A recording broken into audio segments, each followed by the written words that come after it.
नमस्ते बच्चों, आज हम नमन पाठ का अभ्यास करेंगे। Today we will do the exercise of chapter Naman. Here in page number 6 you can see the first exercise. पहला एक्सरसाइज है निम्नलिखित प्रश्नों के उत्तर दीजिए।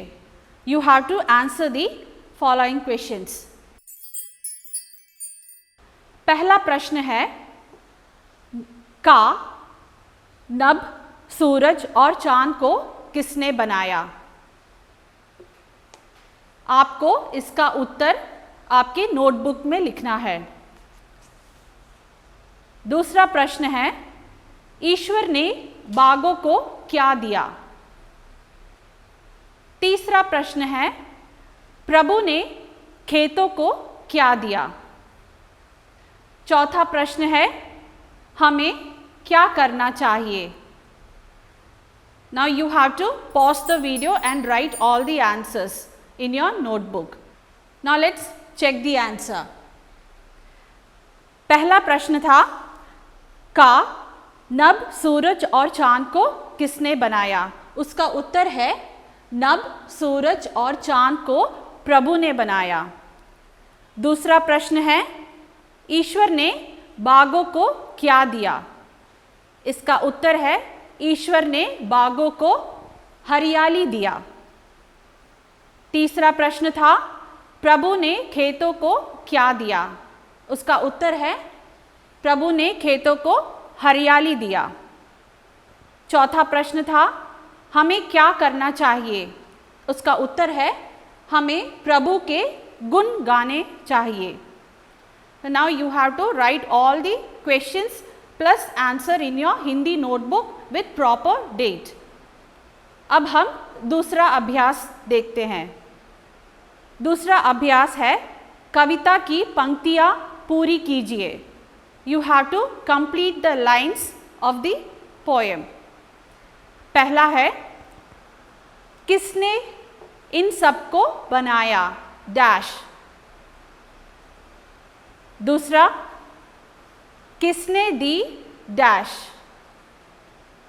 तीसरा धरती हम सबकी एक, इस पर dash. Now you have to pause the video and fill these blanks. Now let's check the answer. पहला पंक्ति है किसने इन सबको बनाया? किसने फूलों को महकाया? दूसरी पंक्ति है किसने दी प्रकृति को खुशहाली?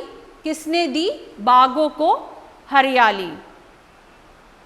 तीसरी पंक्ति है धरती हम सबकी एक, इस पर रहते हम सब अनेक। You have to write the answers in your Hindi notebook. अब हम तीसरा अभ्यास देखते हैं। तीसरा अभ्यास में आपको सही उत्तर पर टिक का चिन्ह लगाना है और गलत उत्तर पर क्रॉस लगाना है। That is you have to mark true और फॉल्स। पहला उत्तर है धरती पर मैं अकेला हूँ। That means I am alone on the earth. You have to mark it whether it is true और फॉल्स। दूसरा सूरज और चांद अनेक है। That means we have many sun and moon. You have to mark it whether it is true और false. तीसरा प्रभु ने हमें सुंदर प्रकृति दी है। चौथा वृक्ष हमें छाया देते हैं। You have to mark the answers. Now let's check the correct answer. पहला धरती पर मैं अकेला रहता हूँ। It's false. So you have to put a cross. The correct answer is धरती पर हम सब रहते हैं। That means everyone. दूसरा सूरज और चांद अनेक है। It's false. So you have to mark cross. And the correct answer is सूरज एक, चांद भी एक। तीसरा, प्रभु ने हमें सुंदर प्रकृति दी है। It's true. चौथा, वृक्ष हमें छाया देते हैं। It's true. I hope you all have marked your answers. Now let's move on to the fourth exercise.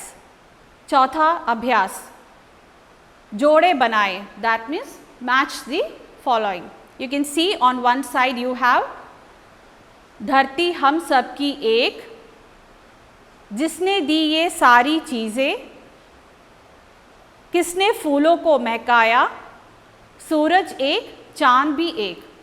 On the other side we have किसने चिड़ियों को चहकाया, नभ भी हम सबका एक, उस प्रभु के हम गुण गाए, इस पर रहते हम सब अनेक। You have to pause the video and do it. Now let's check the answer. The first one, धरती हम सब की एक, and the correct answer is इस पर रहते हम सब अनेक। Second one, जिसने दी ये सारी चीज़ें, उस प्रभु के हम गुण गाए, किसने फूलों को महकाया, द करेक्ट मैच इज किसने चिड़ियों को चहकाया। फोर्थ वन, सूरज एक, चांद भी एक, नभ भी हम सबका एक। आपको इन सब प्रश्नों और उत्तरों को आपके नोटबुक में लिखना है। आज की क्लास के लिए बस इतना ही। अब हम दूसरी क्लास में मिलते हैं। धन्यवाद।